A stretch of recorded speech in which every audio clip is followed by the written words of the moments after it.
What if the reason your ads aren't working isn't necessarily because of the marketing, but because the math doesn't set you up for success? What's going on, you guys? This is Matt Thibeau here with Savant Marketing Agency. And in this video, we're going to be talking all about the money math behind a winning ad campaign and how to set yourself up for success. Because the truth is that marketing comes down to psychology and math. And a lot of contractors and landscapers will forget the fact that if the math doesn't math, then the campaign won't be successful. So in this video, I'm going to show you my simple 50-30 rule of how you can use simple math to basically predict if a campaign has a shot at winning or not.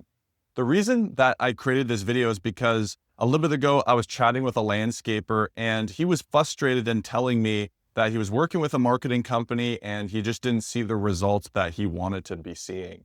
And after I dived a little bit into the numbers of how many leads he was getting, what he was spending, what the cost per lead was coming in at for the campaign, I realized that he was essentially doomed from the beginning simply because there were certain things that the marketing company he was working with didn't really preemptively know, and that impacted his success on the campaign.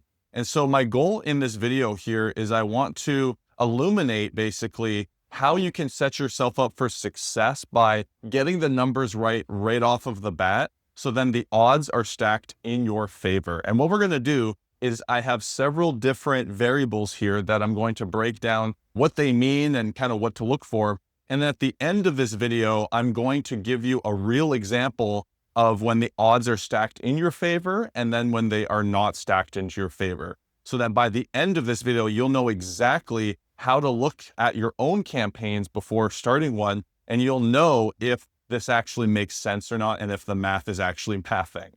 So let's jump right into things here. So the first thing is coming up with your goal.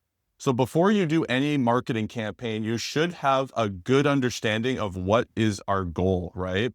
And this should be a monetary goal. A lot of landscapers will have a hard time though of coming up with like, how much do you want to add per month with this campaign? Because it's kind of one of those questions where you want to say like, well, I want to add as much as possible, but there is also going to be a cost to that growth, right? So it's not like you can add 100K to your business by spending only $500 a month. It just doesn't work that way, right? So you want to come up with a realistic goal that you can actually handle in your capacity, but also that you're willing to spend the money for. And I'll show you in a sec of like what it will cost and how you do that. But first things first is come up with a specific goal in added revenue that you're looking for. If you can't do added revenue and you can only think more operationally, then ask yourself, how many more jobs per month would I be able to take on at capacity before I have to hire someone or anything like that? So that's the first thing, is coming up with your goal. Very, very important. The second thing is going to be coming up with what is your average order value. What is the average ticket price of the job that you're typically taking on? Is the average job you're doing only $1,000 and maybe it's a really simple job that you're doing, something super small? Or is it $100,000? Is it a complete backyard makeover, a new pool, etc., these kind of things? This is going to be very important for you to put a number on what your average order value is. I know that things are always, it depends, right? Based off of the project, the scope, and the client, but you want to get an average number in there so that you can start making some predictions on the math. Now, this is going to also dictate, like, are you going to be able to profit on the front end of the campaign, or is it going to be more of a lifetime value play? Because let's say, for example, if you're doing turf care or lawn treatments, then maybe your average order value for a contract for the year is only going to be like $1,500. But you also have to account for the lifetime value of that. So let's say they stay for 4 years, then you would do $1,500 times 4 to be able to understand what they're worth to you, right? All right, so next, what you want to consider is now how many jobs is it going to take to actually hit your goal? So all you do is take your goal, figure out the average order value, and then reverse, okay, how many jobs would I need to add per month to hit that goal, assuming the average order value is a value of X, right? So the next step here is going to be the number of appointments. So this is where the 50-30 rule is going to start coming in. So from my experience, you are going to close about 30% of your appointments into actual jobs. If you're closing less than 30% for your jobs, then that means that you're probably emailing over estimates or you need to take some sales training. To calculate the number of appointments that you're going to need to hit the number of jobs that you need, you are going to take the number of jobs and divide it by 0.30, 30%, right? And that is going to give you a number of appointments that you need to hit that number of jobs, right? And so once you have that number of appointments, then what you are going to do is double that number of appointments. And that is going to give you the number of leads that you need, because 50% of your leads are going to book in for an appointment, and then 30% of those appointments are going to close into a job. So just because you generate 30 leads doesn't mean 30 appointments. It means 15 appointments. So obviously the number of appointments and number of leads you get is extremely important, because if you don't have enough leads, you're not going to get enough appointments. And if you don't have enough appointments, you're not going to get enough jobs. But what's more important than all of those is the cost per lead that you're coming in at. Because let's say that you're getting leads for very expensive, which on Facebook ads, I would say would be like $100 plus per lead. Typically on Facebook ads, if you're using lead forms, we would recommend to look for $20 to $50 leads. $50 is on the high side, $20, you're doing great.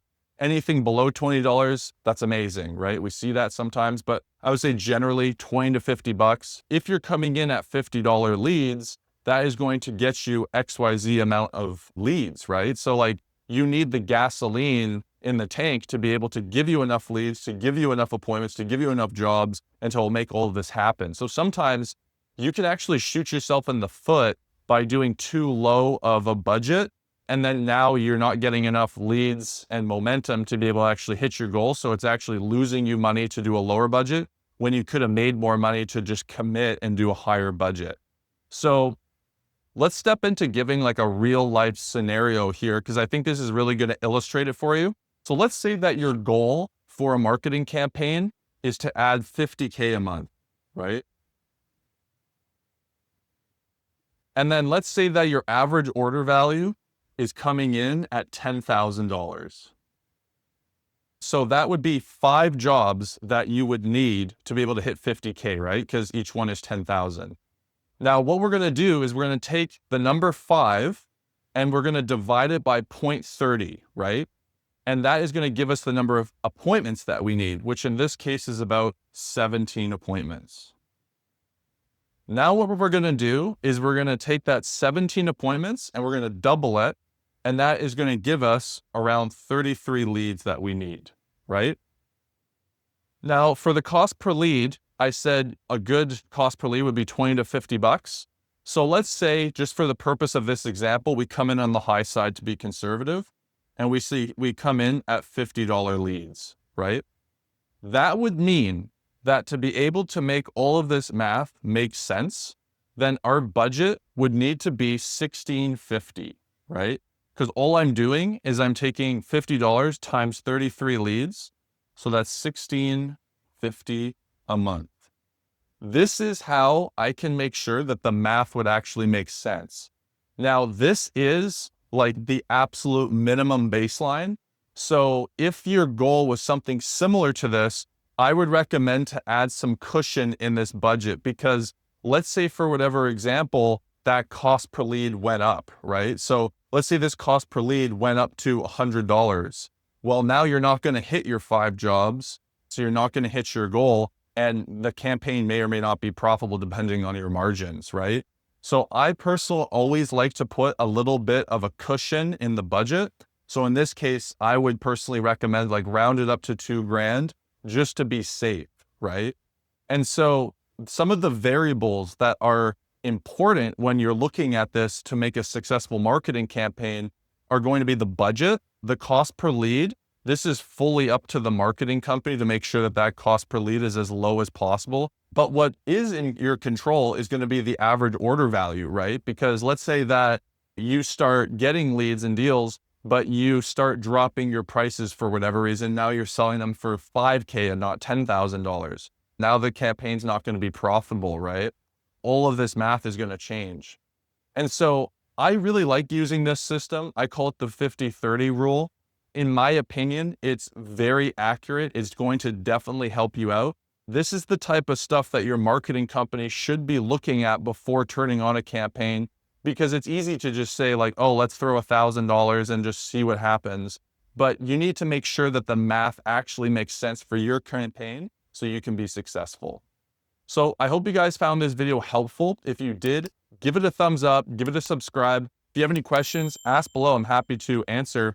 And as always, if you're watching this video right now and this was really cool to you and you want an expert marketing team to come in and really help take your landscaping, lawn care, or outdoor living business to the next level, my link is in the description below. You can book a call with our team. I'd be happy to speak with you. All right, guys, I'll see you on my next video.